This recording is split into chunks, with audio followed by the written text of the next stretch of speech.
Hey everybody, it's Rick out at the NJP Ranch.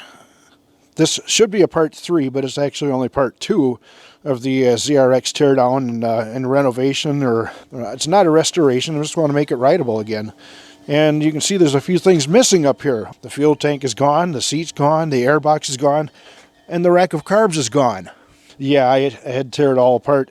And I'll tell you what, that rack of carbs looked really bad when I took it off. My hands were so grubby and dirty by the time I got to that I just didn't want to shoot a video. Didn't want to handle the cameras with my hands like that. And yeah, they were bad. Actually, didn't even take any pictures of it, which I should have, because it was pretty incredible. Put it this way, when I pulled the rack off, I looked at it and said, there's no way in God's green earth this thing is ever going to work again. Anyway, this is the status of the ZRX 1100. Just call it ZRX for short. Definitely going to need tires for it before I can ride on the road. Those are at least 13, maybe 14 years old. So even though they've been sitting in there out of the sun and stuff, that rubber's still going to deteriorate over time. So yeah, they do age. Both tires, front and rear. Engine, of course, going to have to do a little bit of work on that. Oil change. I think I said in the last video that the engine does turn. So it does turn over, so there is hope for that. Another thing I want to do too is upgrade the headlight in this. And it's got a halogen in it now, and I think I'm going to try upgrading that to a LED type bulb, just a standard H4, so that should be no problem. And you remember last time we looked at this thing, this wouldn't move. Well, it moves now. Of course it moves. It's hooked up to nothing. I got the bar ends off. I'm trying to decide if I should redo the ones I've got because they were pretty rusty, or just go ahead and get new ones. And right now I'm leaning towards just getting new ones. So other than that, everything is kind of going according to plan here with the bike. Let's go inside and take a look at the rack. Well, as promised, here we are back in the workshop and looking at the rack off the ZRX 1100. Look, you can tell. And believe me, this didn't look like this a few days ago. It was bad. I mean, really bad. It was just gunked up, and that's on the outside of it. I did not take it apart. I didn't take, I didn't break down the whole rack. I didn't have to. I was able to get in there with the brushes, but this brush has seen better days. Lots of scrubbing, lots of cleaning, and lots of this stuff. Yes, I went through several cans of this already. I have a couple that are still on standby, so yeah, I was yelling, another! Every time I'd run out of one of those. I'm sure the neighbors are looking at me like, is he okay? But details. So here's the rack, and as you guys saw in the last video, when I twisted the throttle, or tried to twist the throttle, nothing happened. It just went like that, and nothing moved in here. And this was just bad. Now, it did move a little bit. I don't know if the camera's going to pick up what's going on down in here, but these two over here moved about that much. But these two over here moved not at all. It was kind of like, well, that one's moving, but yeah, I can't even imitate what it was like. These were frozen so solid, I couldn't even push on them with my finger and make the butterfly move. Honestly, guys, when I pulled this rack off of that bike, I thought it was game over. I thought this rack was junk. It needed to be replaced. And then I went on eBay and saw the pricing on it and said, maybe I should try to salvage this thing if I can. And as it turns out, I can, because now we've got complete full motion on all 4 carbs. It took a long time to get there, and a lot of this stuff, and this is expensive. That's the Croyle.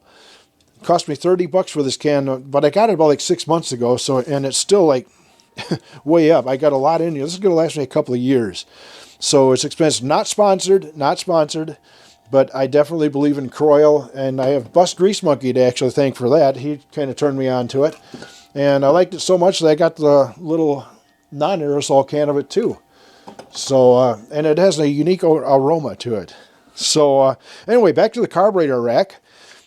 This wasn't moving. This is the enrichment valve for starting, or choke as some people like to call it. It's not really a choke because it doesn't choke them off, but this moved about that much.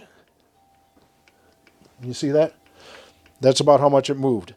Now I got full motion on it. All four enrichment valves are now opening and closing as they should. This is working as intended. So really, this rack went in a couple of days, went from, gee, I should throw the thing away and start all over with a brand new one, or a new used, new to me, to saying, hey, this thing's going to actually work. So, and yeah, in just a couple of days, all of that happened.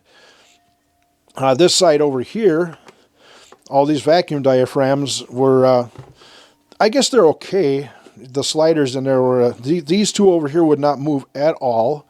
They were froze solid. I managed to get them freed up thanks to Coil and Carb Cleaner once again. This one here moved about 1/2 an inch and stopped. This one about 3/4 of an inch and stopped. Now they're all freed, they're all moving, and the diaphragms actually sound pretty healthy in there. I don't know if Mike's going to pick that up or not, but I'll run through them.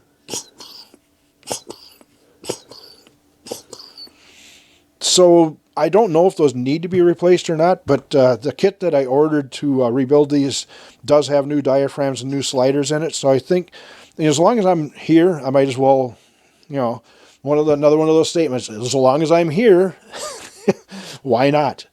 Because, you know, I'll put it back together and find out I got a pinhole in one of my diaphragms. Now I'm pulling the rack back out of there again to replace one diaphragm. So why not just do it all, get it done? It has all the new jets in it for the mains and for the pilots. And as you can see, I've got the emulsion tubes in there, but I don't have the main jets in here. I got the mains laying here. Why I chose not to put those back in, I don't know. I'm actually going to probably have to step up a couple of notches on these, because I don't think I'm going to be putting the air box back in there. That air, I don't even want to get into some of the words I said when I was trying to get that. And I don't know if I want to go through that again in reverse, putting it back together. So we'll just have to see. But if that does happen, I'm going to have to jump the jets up. Those are 95s. I'm thinking I could jump it up to like a 98, maybe 100 by putting the individual little pods on there. So we'll have to see how that plays out. And the emulsion, or not the emulsion, the pilot jets, they're not so healthy either. I managed to get the emulsion holes cleaned out in them, but I cannot get that center part clear to see daylight through it. And I know you guys won't see that through the camera. So yeah, I'm glad there are new pilots included with that kit. Back into the emulsion tubes. That's another story too, the emulsion tubes on this thing. I'll just pull one of them out. That's a 6mm, by the way, just so you know.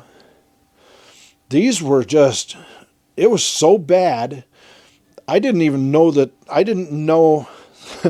the jets were separate from the emulsion tube. They were just, it was so gucked up, and it didn't even look like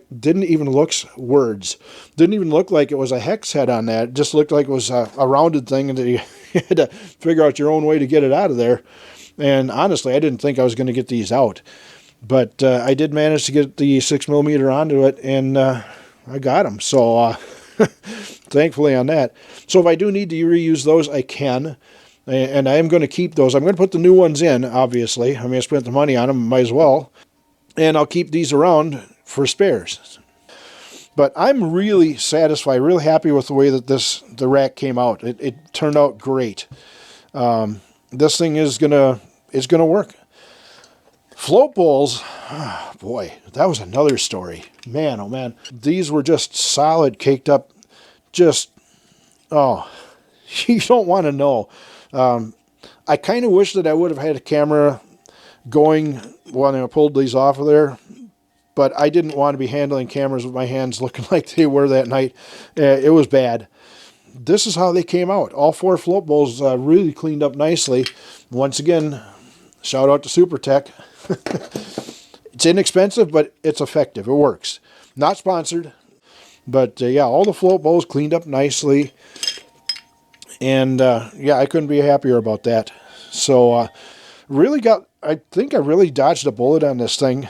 And these things are going to be definitely rebuildable, and they will work and live to die another day, as I like to say.